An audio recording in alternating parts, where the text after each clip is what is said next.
welcome back to another episode of Milk and Honeys. I hope you haven't forgotten yet. I'm sure you haven't, but we are your hosts, Kayla Becker and Vanessa Curry. I didn't forget your name. I just wanted you to say it yourself. I know, and I like, totally Kayla, remember forgot. your co-host name, Vanessa Curry. I know this.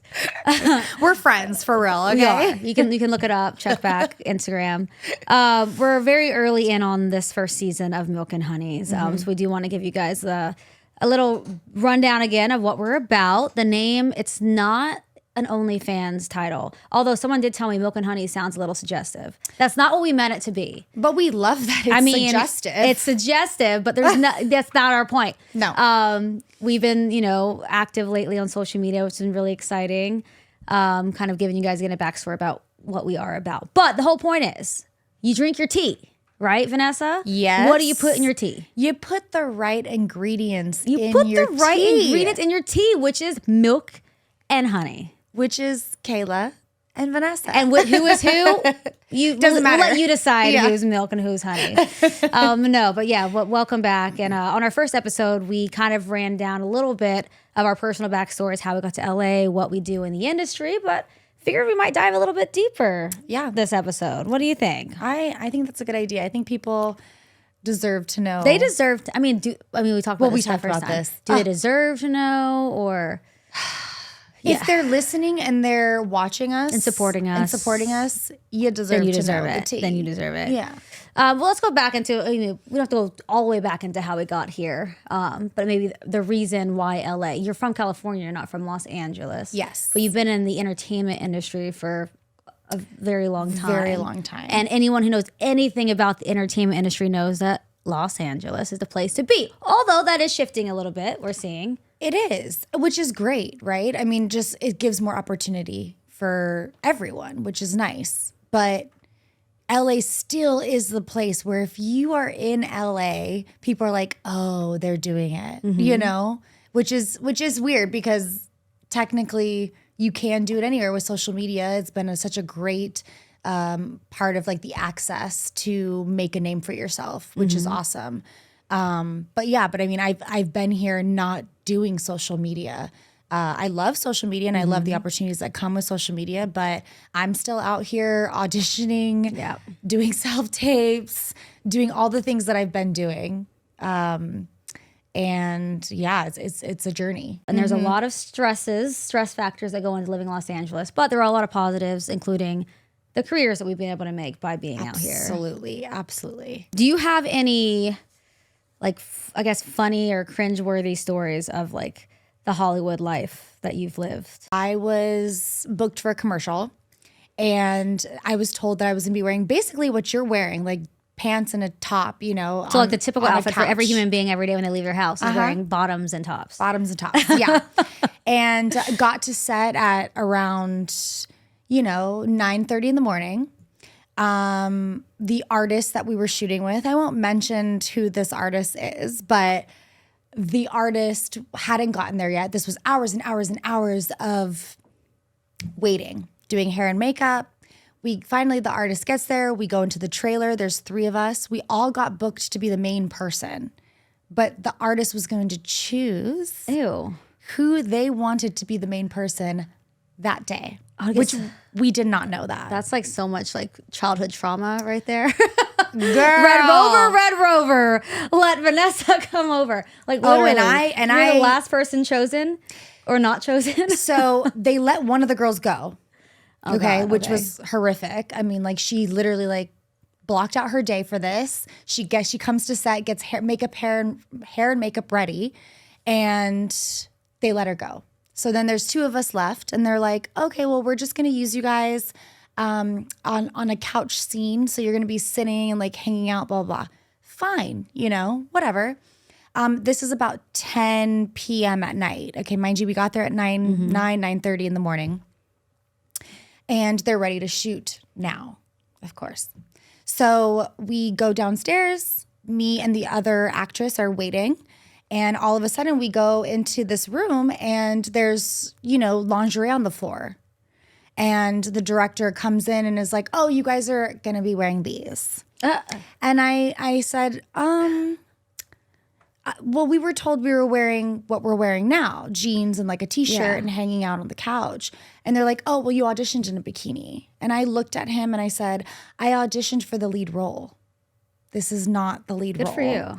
And the other girl, you could tell she was a little bit newer. So I kind of felt like I had to take her under my wing and say, no, you're not putting that on until they pay you the right amount.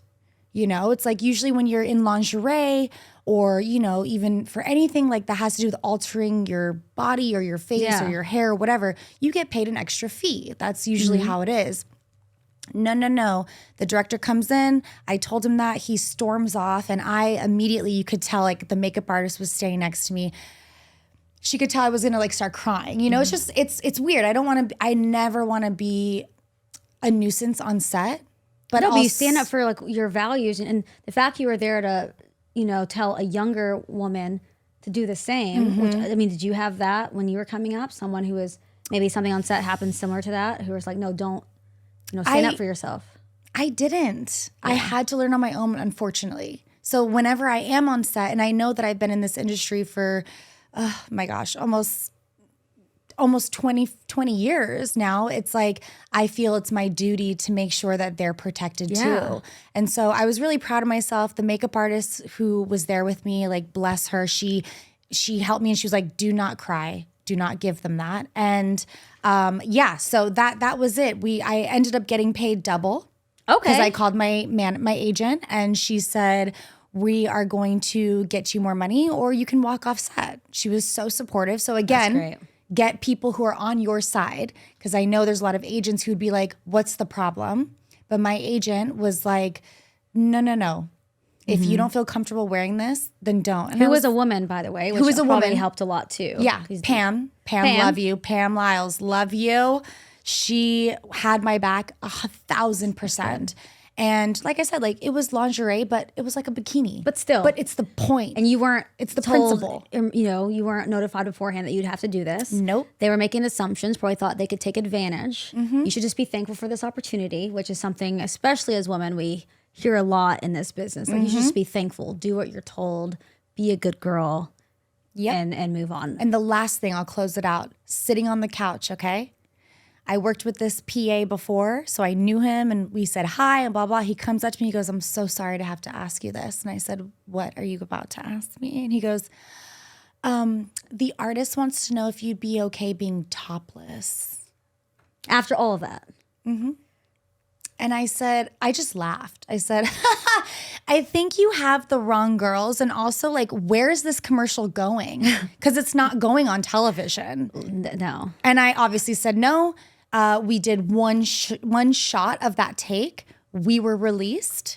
And when I went into the room where the hair and makeup was set up and all the wardrobe was set up, they had hired sex workers to come in and do that role. Really?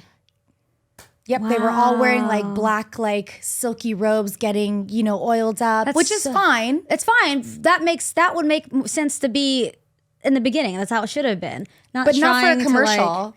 Commercial, you know, network broadcast. You're never gonna see naked people on. I hope not. I mean, I don't think so. You know. Not now. So yeah, cringe. Well, high five. I'm proud of you.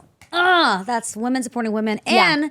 Just entertainers standing up for themselves. Absolutely. Would you say that may have been one of the harder lessons you've had to learn? I mean, again, it's been almost 20 years since you've started this journey, and you've seen a lot that a lot of people haven't seen, and you've been able to grow a lot and learn a lot.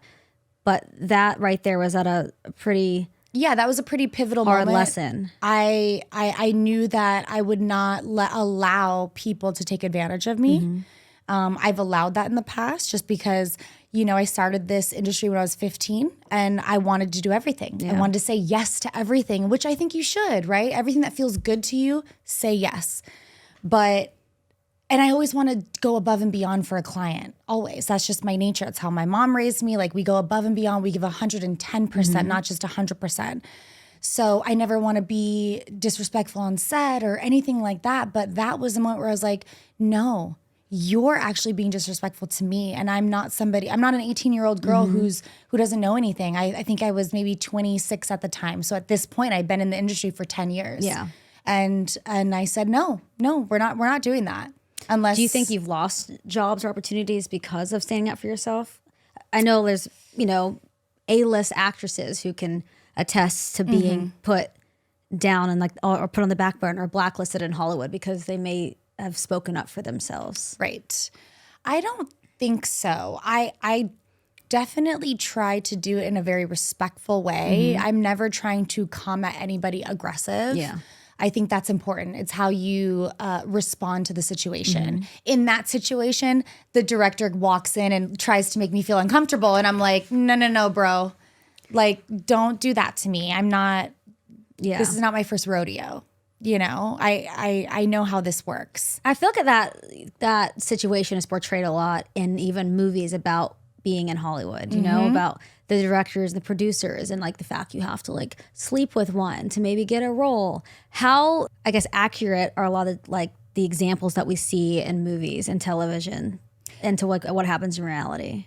I think it's all situational, to be honest. Yeah. I really do. I think, look, some people will get good roles because they maybe have a close-knit relationship with the producer or the director or something, it's just, but also I think it's, like I said, I think it's very situational and it's you, right? I'm not willing to have sex to get my way to the top. Hell yeah, good for you. Have sex only because you feel like it. Because you want to. Because you want to. Because you want to. Only spread them if you want to, okay? If we get merch, that's going to be on it. Spread them only if you want to. Oh my God. We're gonna get into some more. I feel like I've been interviewing you this whole episode. I know. But maybe that should be a thing. Yeah, you should come in and interview me for an episode too. Yes. I think we should play our game though before we get into more deep questions. Okay, because we are fun. We're not all giving you all the doom and gloom of Hollywood. We love Hollywood, or we wouldn't be living here. Obviously, absolutely. It's very expensive. Parking isn't free. The homeless, it's pretty. The homeless is up and down. Sometimes they're really nice. Sometimes you're buying them. I do. If you're going to a taco truck after a club or something, expect a homeless person to come up to you and be like, "Hey, quesadilla," and you're okay. Okay. And then if you bring it back and it's not exactly what they wanted, though, they will tell you, "Oh, I don't like sour cream." Yep. Okay. And you're like, "Okay, I'm sorry, sir. Yes, I'll do better next time." Okay, what game do you have for us? Because this is more getting to know us. Yes. So this game is called. She's wiping the dust off. Let me dust it off for a second. Hold on. We're not really strangers. Oh. Good. Yeah, I don't even know what this game is about. So I'm not the deeper person. She is. So as we continue doing the show together, we need to get closer. Yep. So this is the way we're going to do it. Yeah. So I guess I'll let you start. When I try to ask Kayla to do 3 cleansing breaths, she gives me 1, and then the other 2, she's like, "What are we doing?" With an attitude. With an attitude cleansing breath. Yep. Literally, by the 3rd one, I open my eyes, and she's staring at me like this, is this breath not done? She's like, "What are we doing?" Yeah. I'm like 3 cleansing breaths, girl. Okay, so we're going to dive in. There's 3 separate sections, but I think we should just easier to hard. Yeah. Okay. I like to let's I think keep it's it easy. Light to deep. Okay. That's not easier to hard, but light to deep. Yeah, how I perceive emotions. Easy to hard. So we're just gonna let's just kick it off. Yeah. Okay. Let's just pick the first one. And this is level 1 is perception. Great. So the first question is, how many speeding tickets do you think I've gotten in my life? Well, I feel like, okay, I'm going to answer this really quickly because when I look at you, I feel like you could get out of pretty much any speeding ticket or law violation ever just by smiling and laughing. Thank you. So I would say no more. I'd say 2. Close. Yeah. 1. I've had one speeding ticket. We are probably more over a quarter way through our lives, more than that. She's had 1. We've been driving for almost 20 years. Yeah, no, literally 1 speeding ticket. Congratulations! Yeah. I'm really happy for you. No, I literally, and the 1 speeding ticket I couldn't get out because it was my first one. I was crying. so I was like, please don't get me. Were you actually crying, or was that like the acting coming in? Like, no, I was crying. It was late at night. The cop pulled me over. I was also scared too, because I've been hearing all these stories at the time of like cops pretending to be cops. And so I think I was scared. I called my mom and like just left her on the phone. So I was how like, old are you at this point? I must have been 20. Oh my gosh, Vanessa. Yeah. Yeah. Have you gotten pulled over before though and gotten out of them? No. So you never even. Oh, you must be a great driver. Well, I've gotten into my fair share of accidents. Okay. So, but not your fault because you didn't get a ticket. Right. But, it's like 50-51. Like, who's really at fault? It's like most of the time I'm the 51%. The one behind the car that gets hit is what I've been told. I've had like at least seven speeding tickets. No way. But I've never been able to get out. I can't turn on the waterworks. I can't. I get really sassy. And I get it from my great-grandmother, rest in peace, Granny. She was a sassy lady. And around her 90, she's probably 90 years old. And she was driving, she was speeding. And a cop pulls her over. And he's like, ma'am. I'm doing an accent because we're from the South. Ma'am, do you know why I pulled you over? And she goes, why, officer?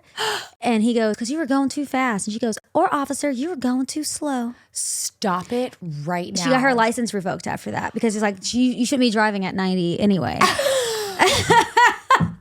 And so I have that same attitude when I get pulled.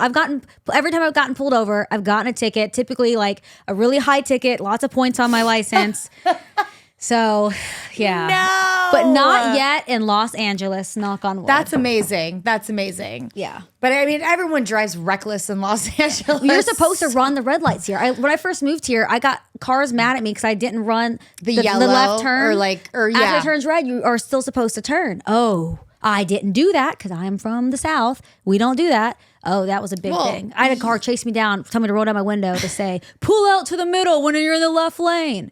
Yeah, but you guys probably have more left turn arrows. Where are the left turn arrows? We have to wait for the other cars to go and then, take a chance and be like, I'm going to make that left. And then all of a sudden it's red and you're in the middle of the road and you got to make the left. Go. Yeah. Well, to be fair, I grew up in a town with no stoplights. Like my town, Wadley, Alabama, town of 500 people. Stop it right now. 0 stoplights. Not one. Wow. Not a one.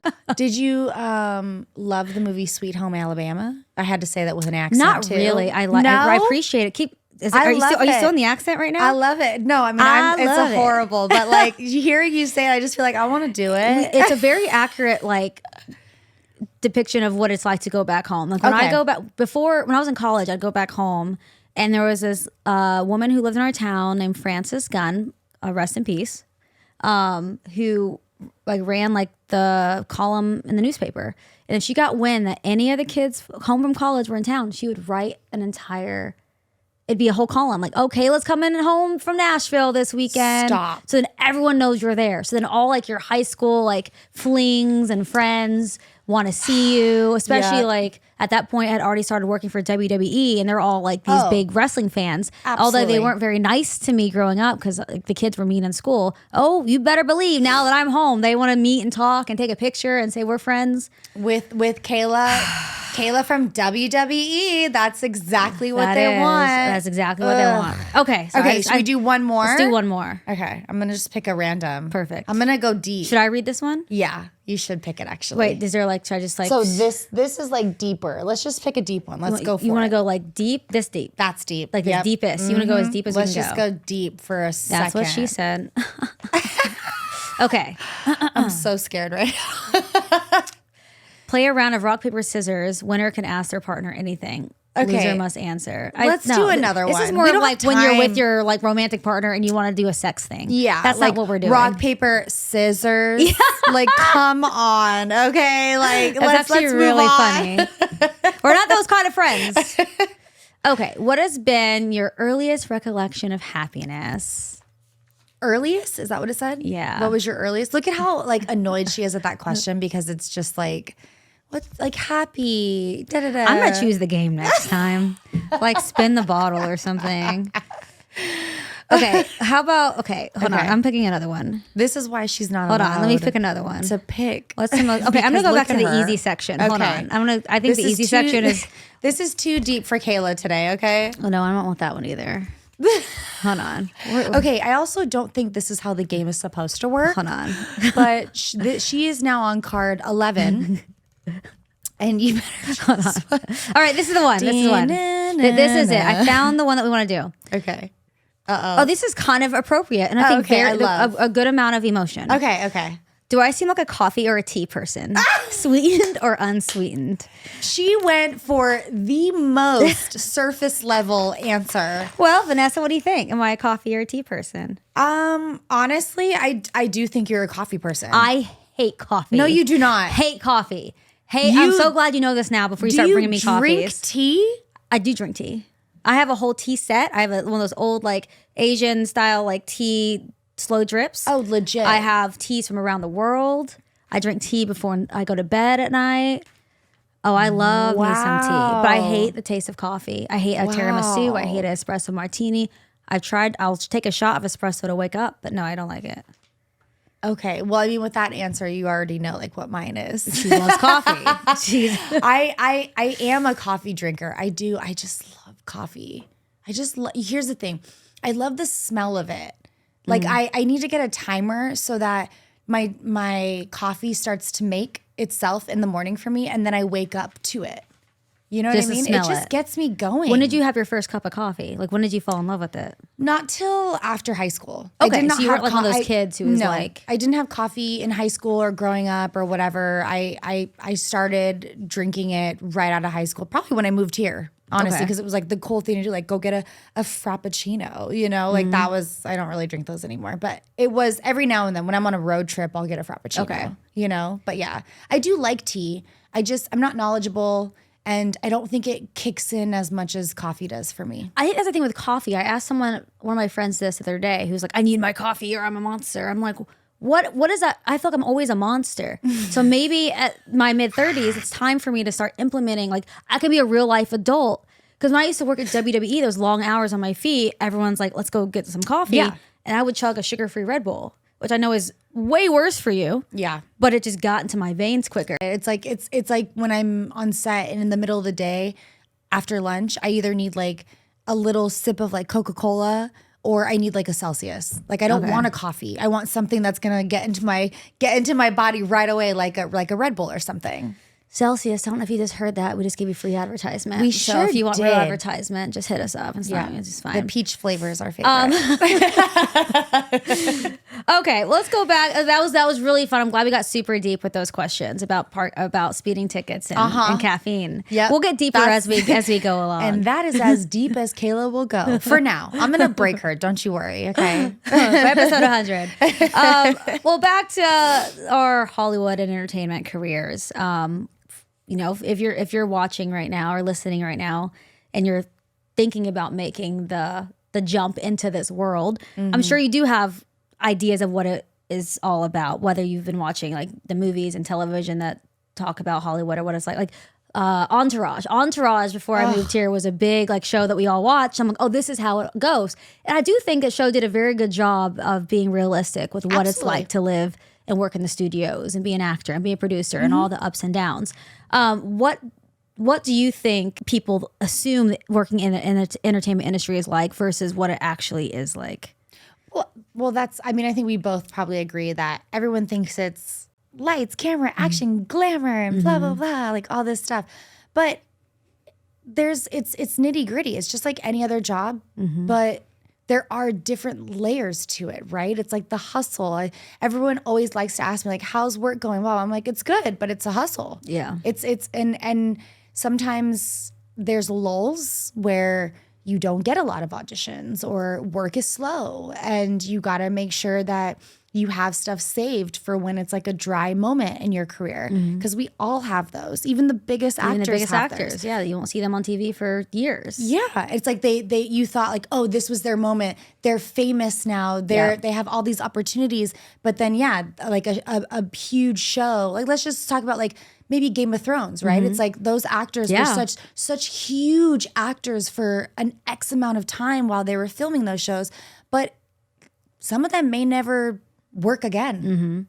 But like in that moment for the 6, 7 or however many years they were filming, it just looks like that. Yeah. You know what I mean? But it's not like there obviously, yes, there is glitz and glamour to it, but behind the scenes, you have to be very smart. You have to be strong. You have to calculate everything, and stay grounded. I think when you hear people, and this is a thought that crosses my mind a lot when people are like, oh, I just want to be famous. Okay, so why do you want to be famous? Is it because based on what you see in the tabloids and on the award shows, you think everyone just has like this good like cush life, or they're making all this money, they just get adored by their fans, all they do is walk red carpets and get free stuff and make all, it's like, no, that is not at all. I think people just have a very big misconception about what being famous is. Yes. I think they think it's just, oh, this is the easy way of life is being famous. And I absolutely, that is not the case at all. No, being famous is hard. It is. And like staying at the top and staying relevant.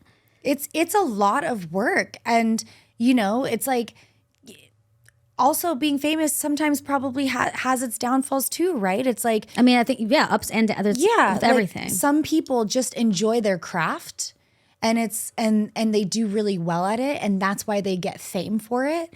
But then when they're outside of that jurisdiction, they're themselves. So, but a lot of people, like I remember Mariska Hargitay from Law and Order SVU, she said, a lot of people come up to her because they really believe that she's an SVU detective, and they ask her questions. So it's like, she's not, but she's always like, I'm willing to, like, I've learned so much, and she's done a lot, and she's amazing. She's one of my favorite actresses. But it's like, she's like, I'm acting in this. I am not a detective, but okay, let me help you. And however, so it's like, it's separating your job from your life. A doctor goes into the room and does his surgery, but once he walks out, he's John Smith. He's not like John Smith, the brain surgeon. Yeah. You know what I mean? Like I do see people, it's really hard for people to separate the two, which is hard. That's hard. And it lends to that, like the pressure of just always having to be on, always having to be performing or performative. I know for me, I always felt, I think that's why my social life, my personal life is very like boring. And I do that by design, because when you are always on television or on set, when you finally get to come home, you don't want, at least I don't want any of that. Like I want to be a recluse. I want to be a hermit. I don't want to talk to anybody. I don't want to make any plans. And then when I worked in WWE, we'd finish a show. I'd be at an arena for like 10 to 12 hours and just on. Then we walk through the hotel lobby to go to our rooms. All the fans are there wanting pictures, wanting to talk to you. And I know a lot of times I probably got perceived as like a little bit of a bitch, and I wasn't trying to be. It's just like, I am no longer Kayla Braxton. I'm Kayla Becker now, and I want to grab my glass of wine at the bar, have my pizza or Taco Bell waiting in my hotel room, and I want to turn it off. Like, like that pressure of just always having to be on. Absolutely. And when we're on, right? It's like, we could be on set for 12 hours and I'm on. I'm not tired. I will get it together. I will make it happen. But the second they're like, that's a wrap, and they're clapping, you're just like, let me get in my car. Let me just, sometimes I don't even put music on. Just sit in silence. I just open my windows and I just drive home, and I just listen to the wind hit my windows, because it's just, you have to be like, you're not just going there as a host. You're going there as a personality. I'm not going there just as an actress or a model either. Like, it's like, we're going there as personalities. And so I'm not going to lie, this is why this is so out of my comfort zone, because me being like myself is really scary, because we're used to being like, okay. Being whatever they want us to be. Yes. Yeah. Yeah. So be gentle with us, okay? Because has it ever made you want to like quit though? Like I know I've wanted to. I joke about, oh my God, if I win, I play the Powerball a lot. I get that from my mom. I'm on Mega Million Powerball. By the way, as we're filming this, the Powerball just got won like 30 minutes down the street in Anaheim. Stop. Like $500 million. I'm like, why wasn't it me? I bought 4 tickets and I kissed them, had the dog kiss them, and I prayed. It's fine. It's not my time. But I do joke, if I were to win the Powerball, I would like tell my friends where I was, maybe send a postcard and just disappear, quit from the entertainment industry, and just like live a life of seclusion and peace. I think I'm the opposite. I don't think I've ever wanted to quit, but I have had the idea of, is this not for me? When it's like a low like a dry spell, or you're not working as much and things like that. It's like I don't want to quit, but I get that feeling where it's like, is it not for me? Like, is this not, and I start to go into that dark space where it's not always fun to go to. And then I have the support system around me that pulls me up. It's like, no, dude, like, when you don't work for X amount of time, you're like, okay, well, maybe I should just hang it up. Yeah. But I don't want to. It's not that I want to ever quit. I love being creative. I don't see myself ever not being creative. And I don't What would you do if you weren't in this? Oh, man. I can't really answer that question. I can't. Like wax surfboards and serve margaritas on the beach? I would live on a farm and I'd be a farmer. Have you done that before? Yes. Oh, I was raised in a farm. I hated it. Okay, sorry. I didn't mean to just shit on your dream. No. I won't visit that farm though. What is honestly like the most LA thing that you've done in LA? Yesterday, let me give you an example. Okay. Yesterday, I got up early. I went to the hair salon. Okay. This is the most LA day that you could have. Okay. Into it. Went to the hair salon. I was supposed to go to Pilates, but missed Pilates because my hair salon took a little too long. Oh, yeah, happens to all of us. So instead of going to Pilates, I went on a hike at Runyon. I was about to say Runyon is the most LA thing. Most LA.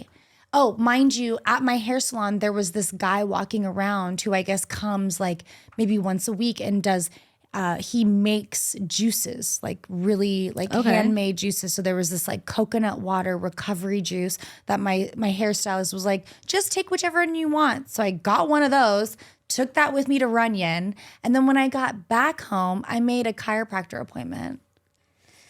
That is what life in LA is like, guys. Come on over. The water is warm. Don't you love that? I do. Yeah, no one works a typical 9-to-5 job at the office. You can wake up, go to the hair salon, go hike Runyon, get a nice homemade juice, and then go to the chiropractor. But look, some days I'm on set for like 15 hours. Okay, it's not a 9 to 5. It's like a 9 to whenever we're wrapped, yeah, And that but is what just about you? entertainment. What's like something that you've been here and you're like, wow, that was so LA. I think the most LA thing I've ever done is move to LA. There was a long time where I was like, I will never do that. I'm never moving to Los Angeles. And then, of course, I did. But I guess kind of a very similar thing. I'm like, I've never been a super health nut, but I eat a lot of avocados now. Do you add lemon and like salt to it, or I've been TikToking some different ways, some different variations of like the health food. I do a lot of Runyon hikes. I go to vegan restaurants. Wow. My parents would disown me if they knew. If they knew. No, they don't. They won't watch this. If they knew I was eating vegan. Okay, your parents not liking vegan. Yeah, it probably gives them the ick. Okay. Yes. So for you, what has been like the biggest ick moving here? That's a good question, because I will say I don't consider myself super LA. I think I'm glad I moved here and as late in life as I did. If I had moved here in my early 20s, I may have turned into like this super like annoying LA person. Me. Which, no, not you. Which goes hand in hand to like what my ick is, which is going out to like WeHo, meeting people, you're having drinks, you make friends, and then the first thing anyone wants to ask you is like, what's your Instagram? How many followers do you have? And what do you do? I hate that so freaking much. Everyone is a social climber. Not everyone. A lot of people in LA are social climbers. They want to see how they can use you to get ahead. I don't know. That's a huge ick for me in this town. I agree with you. One of the it's funny, we have the same answer, because I was going to say the biggest ick is meeting someone and the first thing they say is like, what do you do here? It's like probably what you're doing here. We're all in the creative. Most of us are in the creative field, especially living in West Hollywood, which is where we are. We are in the Mecca. The Mecca. This is WeHo. Everyone, even your bartender, your waitress, your waiter. This is their gig, just so they can go do their auditions. Like that is what we do here. So stop asking Absolutely. stupid questions you already know the answer to. Absolutely. Also, I don't care what you do. I just want to know if like you're a good vibe. If you're or a good not. vibe, you're a good person. And if you Yeah. ask that question right off the bat, I'm already going to assume you're not my people, but keep moving on and good luck on everything. Yep. Speaking of meeting people, Yes. have you ever had a job or like a moment with like a celeb that you've gotten like starstruck with or not really yet? Well, yes, a couple times. One that wasn't a job. I have a very short list of people that I wanted to meet, famous people when I moved out here. And one of them is the late Leslie Jordan. I have a shrine of him in my apartment, basically. If you don't know Leslie Jordan, his little old country gay man, if you don't know him, just look him up. Anyway, I've always loved him very much, especially being from the South and him being so open about his sexuality. But I was sitting in WeHo one day and I saw him walking by, just little Leslie Jordan holding his shopping bags. Everyone was wanting to stop old Leslie. And then I was like, I have to say something here. And so I was like, Leslie. And he comes over. He's like, hey there, darling. You're so pretty. And then we're talking. We take a selfie together. We talk, we get to know each other. And he follows me on social media. And I'm like, I could die tomorrow and be happy. That was a bad thing to say before what I'm about to say. But the very next day is when Leslie Jordan died. And so What? I woke up the next day and got a TMZ alert. Leslie Jordan dies in car accident. And I was like, how wild to me. I just moved to LA. He was like one of the top 3 people I've always wanted to meet. I meet him, we connect. The last thing he posted on his social media was a photo of me and him. And the next day he passes away. I'm like, I feel like I was supposed to meet him. Yes. I do like a what would Leslie do in my head, like, because he's just such a nice person.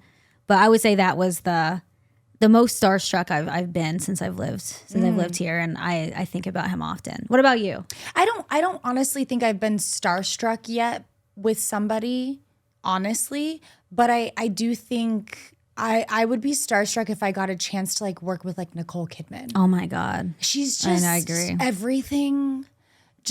I just love the way she embodies herself and in her work and how she is in real life.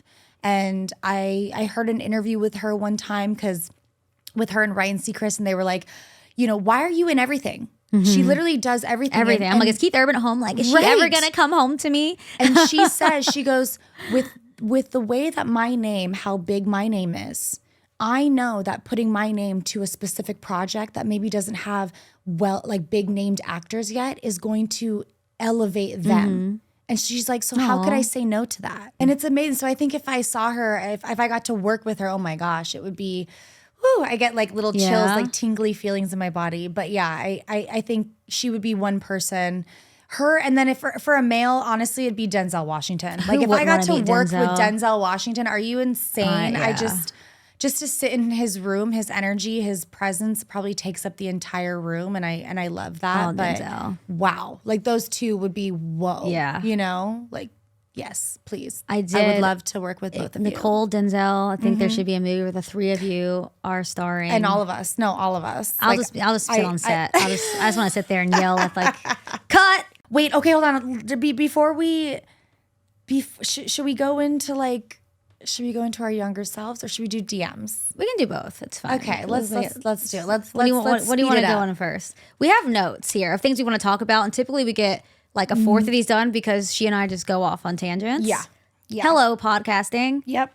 Why don't we go into like younger selves, because I think that'll be a little bit more intimate, and then we'll round it out with the next question, which is just great. So how about you start? If you go back in time, something you'd tell to little Vanessa.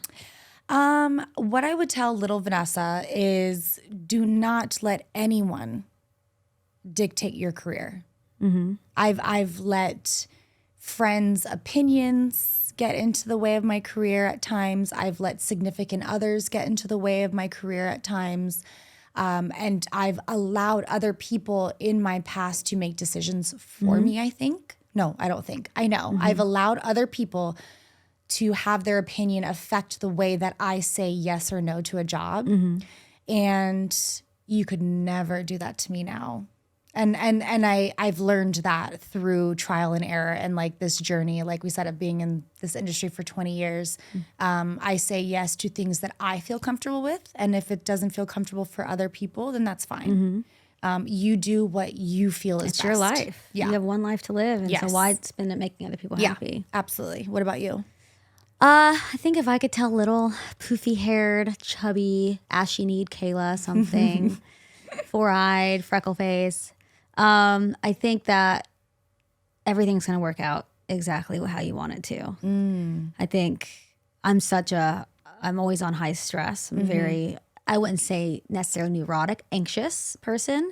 Girl, same. Especially when it comes to like my career and based on like my early childhood and like, you know, kind of a messed up childhood and going into foster care. And like, even when I was little, people telling me, oh, you're just gonna end up just like your mother who went to prison. And I think I always had to fight myself to not believe that I would end up just a product of my circumstances, whatever, that I can like be rise above the statistic of being a foster kid. Right. And it's been a fight that I still have. But when I actually let myself sit and like look around me and what I've accomplished and how far I've gotten and how far away I am from that point in my life, I'm like, holy shit, Kayla, like stop being so hard on yourself. Like everything is working out.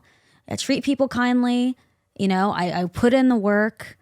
And I think those are just like things that you need to do in order to see the results of what it is that you're chasing. And so I wish I told my little younger self that, but I mean, I think in 20 years, I'm going to wish I told my 34-year-old self the same thing. So I stop being so hard on yourself. Things are going to work out for you. Just keep being a good person, be kind, do things the right way. And, you know. Dang, that hit me in a weird way. I'm like getting all teary eyed. Because I feel that too, right? It's like, it's okay. Like everything's going to fall into place how it falls.